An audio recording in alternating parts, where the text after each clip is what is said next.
আসসালামু আলাইকুম। আমি জাহান। আশা করি আপনারা সবাই ভালো আছেন। আলহামদুলিল্লাহ আগের চেয়ে আমি মোটামুটি আছি। তো আজকে আমি চিকেন বিরিয়ানি করব। আমি আদা রসুনের পেস্ট দিয়ে দিছি, দই দিয়ে দিছি।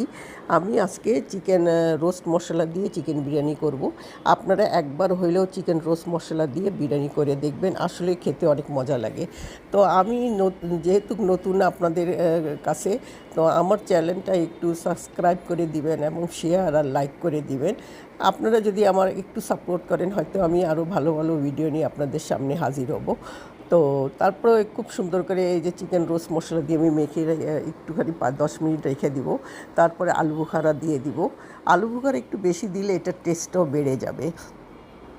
তারপরে আমি চুলাতে বসাই দেবো। যেহেতু এটা ব্রয়লারের মুরগি, আপনি সেম প্রসেসে সোনালি মুরগি দিয়েও করতে পারেন। তো আমি ব্রয়লার মুরগিটাকে কষায় উঠায় ফেলছি, এর মধ্যে চাউল দিয়ে দিছি এবং কষায়া দুধ দিয়ে দিব, পানি দিয়ে দিব এবং খুব সুন্দর করে যখন বলক উঠবে তখন চিকেন দিয়ে আমি চুলা আস্তে করে ঢেকে রেখে দিব।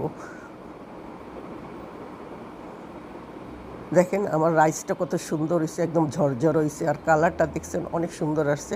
তা আমি এখানে গাজর গ্রেট করে দিছি। আপনি এখানে ফুড কালারও দিতে পারেন, কারণ ফুড কালার দিলে বাচ্চারাও একটু পছন্দ করে। তো খাওয়ার পরে মানে খেতে বসছি, খাওয়ার সময় দেখি যে কালারটা আসলে খুব সুন্দর হয়েছে এবং খুব ঝরঝর হয়েছে, টেস্টটা অসম। তো একবার হইলে করে দেখবেন। তো আজকে এই পর্যন্তই। ভালো থাকবেন, সুস্থ থাকবেন। আল্লাহ হাফেজ।